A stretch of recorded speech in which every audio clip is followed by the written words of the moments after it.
Dianiaya petugas, keluarga tersangka pengeroyok polisi minta perlindungan. Jasad Siti Musfairoh yang diduga tewas karena dibunuh diotopsi.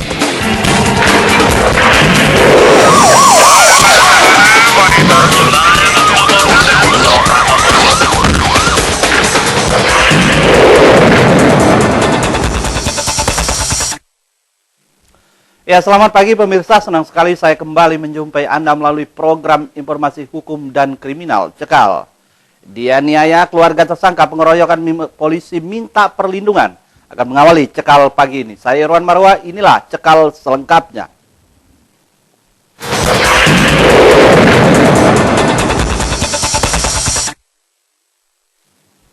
Tidak terima kedua adiknya dianiaya polisi saat diperiksa di Mapolresta Bandar Lampung. Zailani, kakak tersangka penganiaya polisi lalu lintas Apriansah Alek dan Rifki Faizal mengadu ke kantor LBH Bandar Lampung untuk meminta perlindungan. Warga Beringin Raya Kemiling Bandar Lampung ini juga telah melaporkan dugaan penganiayaan tersebut ke Polda Lampung. Pemirsa, mungkin Anda masih ingat kakak beradik Aprialsa alias Alek dan Rifki Faizal yang menjadi tersangka penganiayaan anggota Satuan Lalu Lintas Polresta Bandar Lampung Brigpol Dodi. Ya, kini kasus ini berbuntut panjang. Zailani, kakak kandung Aprialsa alias Alek dan Rifki Faizal, meminta perlindungan ke Lembaga Bantuan Hukum Bandar Lampung. Pasalnya Zailani tidak terima kedua adiknya itu dianiaya petugas saat menjalani pemeriksaan di Mapolresta Bandar Lampung. Zailani meminta LBH memantau kasus penganiayaan IPA kedua adiknya itu. Peristiwa penganiayaan terjadi saat Aprialsa dan Rifki ditangkap dan diperiksa di Mapolres Sabtu pekan lalu. Menurut Zailani, ia dan keluarga tidak mempermasalahkan kasus pengeroyokan yang menjadikan kedua adiknya itu sebagai tersangka. Namun Zailani tidak terima jika adiknya dipukuli. Bahkan salah satu kaki Rifki sampai patah. Kalau pendugaannya kita nggak tahu ya mukul-mukul, karena pada saat itu kan kita mau masuk nggak boleh, jadi suruh nunggu di luar. Nah saya mendengar itu suara jeritan-jeritan adik itu. Tapi pemukulan itu terjadi di mana ya? Di ruang reskrim. Ruang reskrim Polresta Bandar Lampung. Tapi di dalam itu petugas semua itu kan? Petugas semua. Zailani juga mengungkapkan kasus ini telah dilaporkan ke Mapolda Lampung. Zailani berharap petugas bisa menyelesaikan kasus penganiayaan terhadap adiknya itu yang diduga dilakukan petugas Satuan Reskrim Polresta Bandar Lampung. Dari Bandar Lampung, Ruslan AS melaporkan. Ya, sementara itu Kepala Divisi Advokasi LBH Bandar Lampung Anggit Nugroho mengutuk keras tindakan penyidik Satreskrim Polresta Bandar Lampung yang telah menganiaya tersangka pengeroyokan saat menjalani pemeriksaan. Anggit menilai tindakan penyiksaan untuk memintai keterangan terhadap tersangka tidak dibenarkan dalam hukum.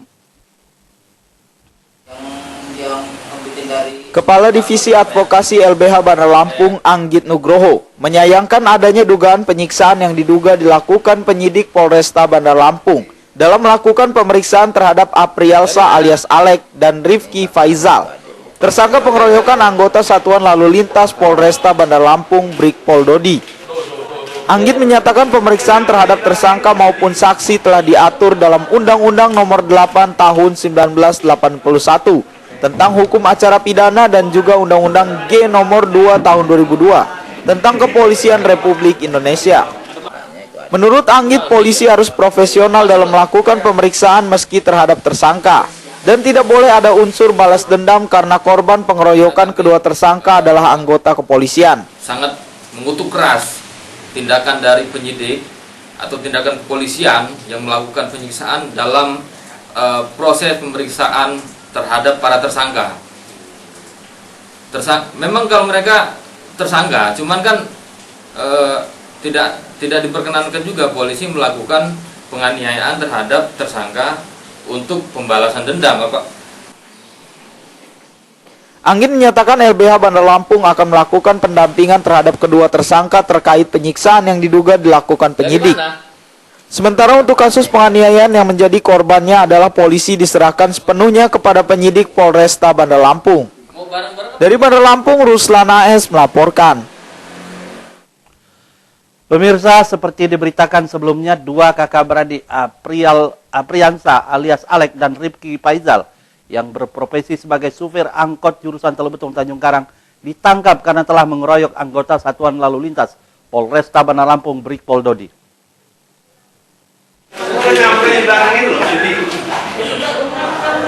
Kasus penganiayaan anggota Satuan Lalu Lintas Polresta Bandar Lampung Brigpol Dodi menemui titik terang. Satuan Reskrim Polresta Bandar Lampung meringkus 2 kakak beradik sopir angkutan kota jurusan Teluk Betung Tanjung Karang yang menjadi pelaku penganiayaan. Kedua tersangka masing-masing Alek 36 tahun dan Raffi 24 tahun. Ini terancam hukuman selama 7 tahun penjara. Keduanya dinyatakan bersalah karena telah menganiaya petugas. Penganiayaan ini bermula saat terjadi peristiwa kecelakaan mobil yang dikendarai salah seorang pelaku menabrak mobil Mitsubishi Pajero di kawasan Diponegoro Teluk Betung. Dalam peristiwa kecelakaan ini, dua belah pihak sempat terlibat cekcok mulut. Di tengah keributan itu, korban Brigpol Dodi datang ke lokasi kejadian untuk melerai keributan itu. Namun pelaku dan rekan-rekannya salah paham dengan kehadiran Brigpol Dodi. Mereka langsung menganiaya korban. Akibat kejadian itu, Brigpol Dodi mengalami luka memar di bagian wajah. Dodi kemudian melaporkan peristiwa penganiayaan itu ke Satreskrim Polresta Bandar Lampung. Kasat Reskrim Polresta Bandar Lampung, Kompol Deri Agung Wijaya menuturkan pihaknya masih melakukan pengembangan dan melakukan pengejaran terhadap pelaku lainnya karena diduga pelaku penganiayaan lebih dari 3 orang. Kecelakaan lalu lintas, ya, di mana telah terjadi kecelakaan lalu lintas antara mobil pribadi jenis Pajero dengan angkot. Kemudian terjadi perang mulut antara pengemudi kendaraan pribadi dengan supir angkot. Kemudian polisi yang pada saat itu berada di sekitar TKP berusaha untuk melakukan pencegahan dengan melerai, namun terjadi kesalahpahaman sehingga supir angkot dan beberapa rekannya melakukan penyerangan kepada polisi. Dikeroyok ya, Bang? Ya, sementara ini seperti itu. Jadi kami lakukan penangkapan terhadap 2 pelaku yang diduga pelaku. Saat ini sedang melakukan penyelidikan dan kami sedang melakukan pemeriksaan secara intensif untuk mendapatkan pelaku lainnya. Untuk mempertanggungjawabkan perbuatan mereka, kini Alex dan Raffi mendekam di sel tahanan Mapolresta Bandar Lampung. Keduanya dijerat dengan pasal 214 dan pasal 170 KUHP tentang penganiayaan dan pengeroyokan dengan ancaman hukuman 7 tahun penjara. Dari Bandar Lampung, Andres Afandi melaporkan. Alek, salah seorang tersangka penganiayaan anggota Satuan Lalu Lintas Polresta Bandar Lampung Brigpol Dodi, mengaku tersinggung atas sikap Dodi yang tiba-tiba datang merangkul tersangka Raffi. Kedua tersangka mengaku menyesali perbuatan mereka.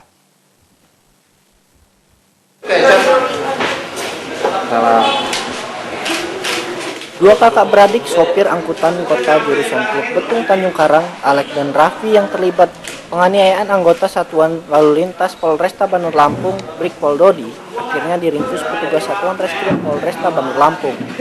Pada petugas, Alek, salah satu tersangka, membenarkan peristiwa penganiayaan itu. Peristiwa penganiayaan itu bermula saat mobil angkot yang dikemudikan Raffi, salah seorang pelaku, menabrak mobil Mitsubishi Pajero di kawasan Jalan Diponegoro Teluk Betung. Entah siapa yang memulai, Raffi dan pengendara mobil Pajero tiba-tiba cekcok mulut. Korban Brigpol Dodi yang tahu dengan kejadian tersebut mendatangi kedua pengendara. Menurut Alek, saat itu Brigpol Dodi langsung merangkul leher Raffi. Mengira adiknya mau dicelakai, Alek yang baru datang ke lokasi langsung naik pitam dan memukul Brigpol Dodi. Ngelihat adiknya itu, saat itu adiknya lagi diapain sama polisi? Lagi di Ya. meeting. Diapain? Lagi di gini ya. Lagi di piting. Iya. Kamu hajar pakai apa tuh polisi? Pakai tangan, Pak. Pakai tangan. Diapain? Cuma Ditinju apa diapain gitu? ditinju. Ditinju. Ceritain awalnya gimana? Sementara Brigpol Dodi yang mengalami luka memar di bagian wajah langsung melaporkan peristiwa penganiayaan dirinya ke Satuan Reskrim Polresta Bandar Lampung.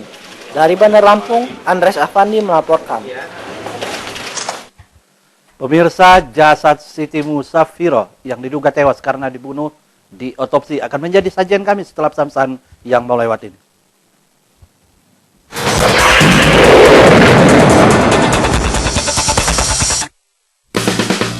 Satu yang kusuka cuma bihun Rose Brand. Oh bihun Rose Brand. Nikmat tak terkira hanya bihun Rose Brand. Oh bihun Rose Brand. Bihun Rose Brand semua suka. Rose Brand.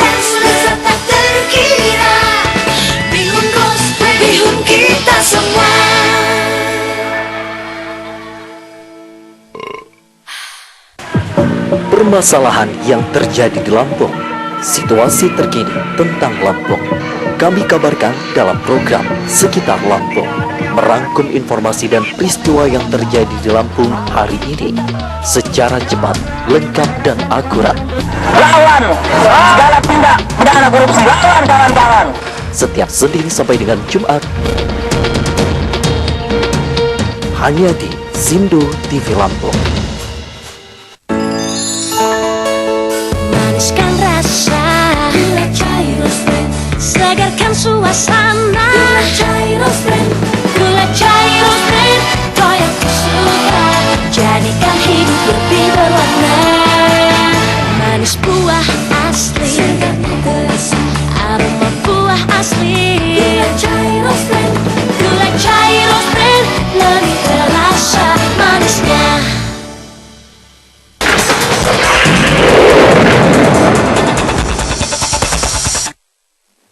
Pemirsa, jasad Siti Musafiro alias Iroh, warga Jalan Satria, lingkungan 3, Kelurahan Pringsewu Barat, Pringsewu, Selasa pagi diotopsi di Rumah Sakit Umum Daerah Abdul Muluk, Bandar Lampung. Langkah ini dilakukan untuk mengetahui penyebab pasti kematian korban. Tim forensik Rumah Sakit Umum Abdul Muluk, Bandar Lampung bersama aparat kepolisian Polresta Bandar Lampung Selasa pagi melakukan otopsi terhadap jasad Siti Musfairo alias Iroh, warga Jalan Satria lingkungan 3 Kelurahan Pringsewu Barat, Pringsewu yang ditemukan tewas di rumahnya Senin pagi. Otopsi berlangsung tertutup. Sejumlah anggota keluarga korban berada di kamar jenazah Rumah Sakit Abdul Muluk juga melarang wartawan melakukan peliputan. Bahkan hingga otopsi selesai belum didapat keterangan penyebab pasti kematian korban. Namun di tubuh korban banyak ditemukan ketidakwajaran seperti adanya bekas jeratan di leher, serta kedua belah telinga korban mengeluarkan darah. Kuat dugaan korban sengaja dibunuh. Sebelum dibawa ke Rumah Sakit Umum Abdul Muluk, jasad korban sempat dibawa ke Rumah Sakit Daerah Pringsewu. Setelah mendapat izin keluarga korban, jasad Iroh diberangkatkan ke Bandar Lampung. Dari Bandar Lampung, Andres Afandi melaporkan. Ya pemirsa, usai menjalani otopsi di Rumah Sakit Umum Abdul Muluk, Bandar Lampung, jasad Siti Musafiro alias Iroh langsung dibawa keluarganya kembali ke rumah duka di Jalan Satria, lingkungan 3 Kelurahan Pringsewu Barat, Pringsewu. Kedatangan jasad Iroh disambut isak tangis keluarga.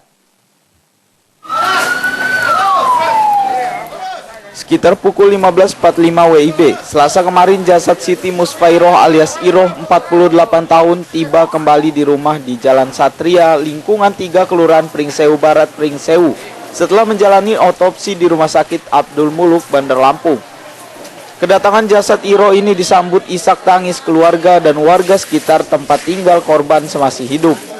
Mereka seolah tidak percaya ibu 3 anak ini pergi dengan tragis.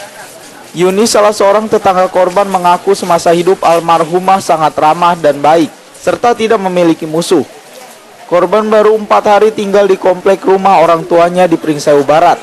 Sementara Wanto, kerabat Iroh, mengatakan almarhumah merupakan anak kelima dari 11 bersaudara dari pasangan almarhum Haji Abbas Sidik dan Hajah Sofia. Dalam keluarga, Iroh dikenal ramah dan baik kepada semua orang. Wanto berharap kasus tewasnya Iroh segera terungkap.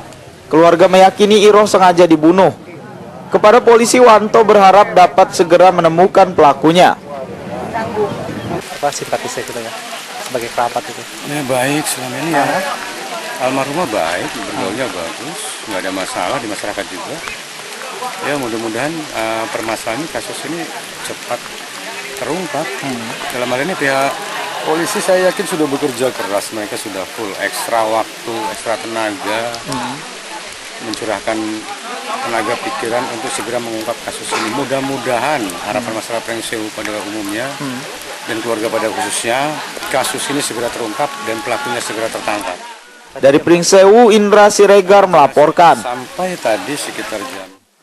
Ya pemirsa, sekitar pukul 16.00 waktu Indonesia bagian Barat atau 1 jam setelah jasad Iroh tiba di rumah duka, keluarga langsung membawa korban untuk dimakamkan di pemakaman umum Kiai Haji Golib Pringsewu Barat. Sebelum dimakamkan, jasad korban disalatkan warga. Warga Jalan Satria Lingkungan 3 Kelurahan Pringsewu Barat, Pringsewu harus ikhlas melepas kepergian Siti Musfairoh alias Iroh ke tempat peristirahatan terakhirnya di pemakaman umum Kiai Haji Golib Pringsewu Barat. Hujan yang mengguyur Pringsewu sejak pukul 12 siang tak menyurutkan niat saudara, tetangga dan warga Pringsewu untuk mengantar Iroh ke pemakaman. Putri kelima pasangan Sofiah dan almarhum Sidik Abbas ini tiba di rumah duka sekitar pukul 15 waktu Indonesia Barat. Setelah sebelumnya menjalani otopsi di Rumah Sakit Abdul Muluk Tanjung Karang, Bandar Lampung. Sekitar 1 jam kemudian jasad Iroh dimakamkan setelah sebelumnya disolatkan di rumah duka. Sementara itu pihak kepolisian sektor Pringsewu masih terus menyelidiki penyebab kematian Iroh. Kapolsek Pringsewu Kompol Suparman mengatakan pihaknya telah memeriksa sejumlah saksi termasuk pembantu dan orang-orang dekat almarhum. Meski begitu, Suparman belum bisa memberikan keterangan penyebab kematian korban. Suparman meminta keluarga korban dan warga Pringsewu bersabar. Polisi akan terus mencari tahu penyebab kematian korban. Dari Pringsewu, Indra Siregar melaporkan. Ya, seperti diberitakan sebelumnya, Siti Musafiro alias Iroh ditemukan tewas terikat di rumahnya di Jalan Satria Lingkungan 3 Kelurahan Pringsewu Barat, Pringsewu. Saat ditemukan, mata ibu 3 anak ini ditutup pita merah serta mulut disumpal. Hingga berita ini diturunkan belum diketahui pasti penyebab tewasnya korban.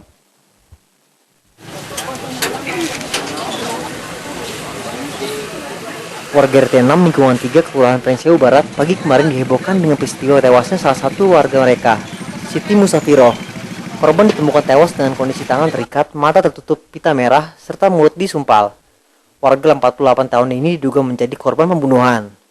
Jasad korban pertama kali ditemukan pembantunya, Fatimah. Menurut Fatimah, pagi itu dirinya hendak bertanya soal masakan pada korban. Karena pintu tidak dibuka, Fatimah langsung masuk rumah korban. Namun betapa kagetnya Fatimah begitu melihat majikan yang tak bernyawa dengan kondisi terlentang di lantai dekat pintu.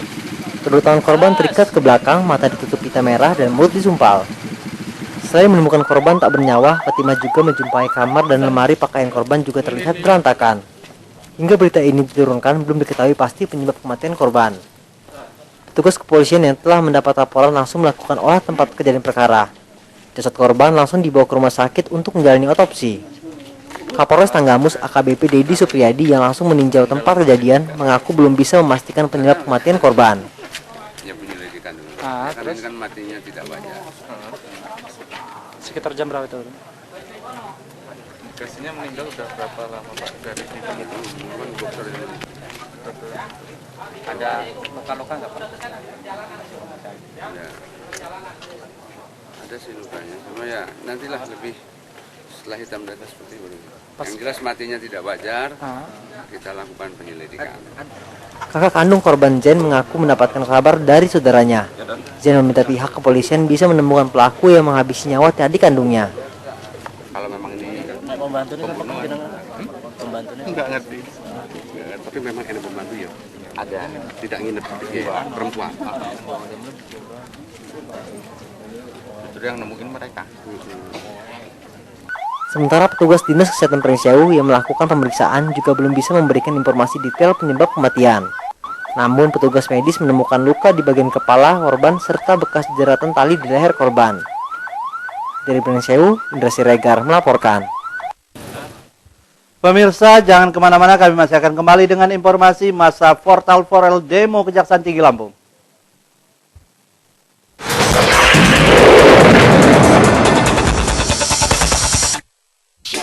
Bang, timbangin tapioka setengah kilo dong. Nggak perlu ditimbang, Neng. Tapioka Rose Brand ada yang kemasan setengah kiloan. Praktis, pasti pas. Asik dong. Kalau yang karung mah udah gede, makan tempat, ribet lagi. Tapioka Rose Brand, pilihan terbaik untuk semua jenis masakan. Baru, kemasan 500 gram. Tapioka Rose Brand. Mau eksis sekalian narsis? Hai, di sini tempatnya. LTV 16, wadah eksis bagi remaja putri usia 16 tahun ke atas. Kamu bisa jadi host program ini. Caranya, kirimkan CV dan fotomu ke Lampung TV atau daftar sendiri di fanpage LTV 16. LTV 16, kini kamu bisa jadi host.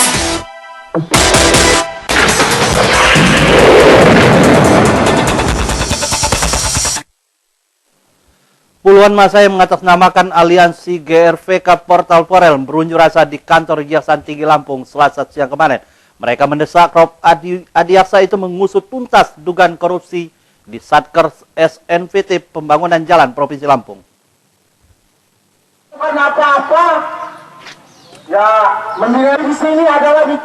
Dengan membentangkan berbagai poster, puluhan massa yang tergabung dalam aliansi GRPK Portal Forel ini berunjuk rasa di depan kantor Kejaksaan Tinggi Lampung. Demo dijaga aparat kepolisian dan security kejaksaan. Dalam orasinya, massa mendesak Korp Adiaksa itu mengusut tuntas dugaan korupsi di Satker SNVT, pembangunan jalan dan kegiatan pemeliharaan jembatan Provinsi Lampung. Pengunjuk rasa menilai pembangunan jembatan yang ada di Provinsi Lampung tidak sesuai standar. Selain itu, pemeliharaan atau rehabilitasi tidak sesuai prosedur. Bahkan dari hasil temuan pengecatan jembatan atau jalan tidak menggunakan cat yang benar. Selain itu, perbaikan sejumlah jembatan juga terindikasi tidak sesuai RAP, sehingga melanggar aturan tentang standar pedoman pengadaan pekerjaan konstruksi jasa. Longsor dan lain sebagainya, ataupun ada muatan yang tidak sesuai, yang tidak seharusnya melewati jembatan, sementara jembatannya udah nggak seberapa jembatan untuk lewat motor, dilewatin buso, ambruk, putus semua akses, yang ada di Provinsi Lampung ini. Selain menyoroti dugaan korupsi di SNVT, Koordinator Aliansi GRPK Portal Forel Ikhwanuddin juga meminta Kejaksaan Tinggi Lampung mengusut dugaan korupsi di Bea Cukai tipe Madia, Pabean, Bandar Lampung, khususnya kegiatan rehabilitasi mes dan pembangunan pagar. Sementara itu, Kasipenkum Kejati Lampung Yadi Rahmat mengatakan Kejaksaan akan mempelajari kasus ini dan akan membuat laporan kepada Kejati Lampung. Setiap demo atau unjuk rasa itu pasti selalu kita buat laporan sebagai bahan untuk pimpinan mengambil kebijakan. Termasuk ini yang kedua kali aliansi GRPK Portal dan Forel ini melakukan aksi. Dari Bandar Lampung, Ruslan AS melaporkan. Ya, beralih ke informasi lain, dua pelaku begal Adam dan Heri yang biasa beroperasi di Jalan Gunung Sugi, Kampung Bunyut, Kota Gajah, Lampung Tengah, menyerahkan diri ke Satreskrim Polresta Bandar Lampung Tengah. Maksud kami, kedua tersangka masuk dalam daftar pencarian orang sejak tahun 2013. Pemirsa, tayang ini sekaligus mengakhiri Cekal pagi hari ini. Saya Irwan Marwah undur diri. Jangan pernah beri kesempatan kepada kejahatan. Tetaplah waspada. Selamat pagi dan sampai jumpa.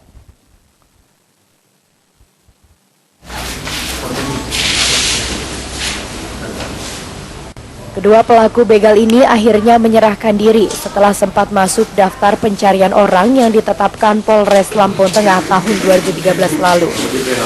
Adam dan Heri menyerahkan diri difasilitasi Kepala Kampung Buyut Ilir Gunung Sugi, Hamim, dan tokoh masyarakat Tulung Buyut yang juga anggota DPRD Lampung Tengah, Ruslianto.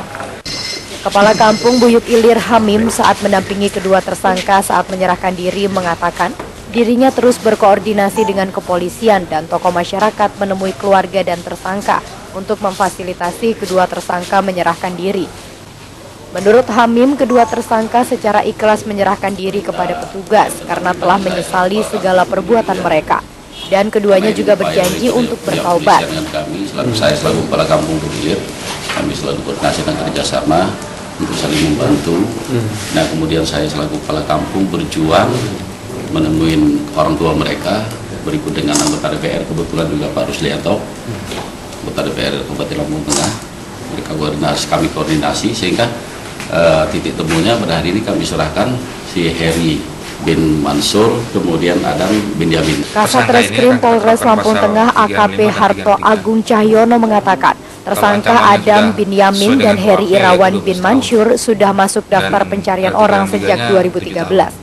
Keduanya diduga sudah melakukan kejahatan di 20 lokasi. Dalam beroperasi, mereka biasanya menggunakan senjata tajam. Harto berharap penyerahan diri kedua tersangka itu mampu mengubah anggapan bahwa Kampung Buyut adalah rawan kejahatan, di samping mampu menggugah kesadaran pelaku kejahatan lain untuk menyerahkan diri. Arto meyakinkan dengan menyerahkan diri seperti Adam dan Heri tentu akan ada perlakuan. Tersangka ini akan kita terapkan pasal 365 dan 363. Kalau ancamannya sudah sesuai dengan KUHP yaitu 12 tahun dan 363-nya 7 tahun. Tapi berhubung dengan adanya sukarela ini akan ada nih Bang ya? Itu nanti kan kita sampaikan ke kejaksaan, akan kita koordinasikan. Kalau sesuai pengalaman sebelumnya, yang pasti ada perbedaan lebih daripada mereka yang kami tangkap dan upayakan penangkapan. Kedua tersangka akan dijerat dengan pasal 365 dan 363 KUHP dengan ancaman masing-masing 12 dan 7 tahun penjara. Namun, kepolisian akan melakukan pembicaraan khusus antara penyidik Polri dan jaksa penuntut umum, terutama untuk hal penerapan pasal dan jumlah tuntutan.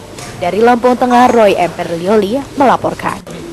Kemudian tentang pribadi saya selaku kepala kampung, jujur ya, karena ini upaya daripada pihak polisian dengan kami.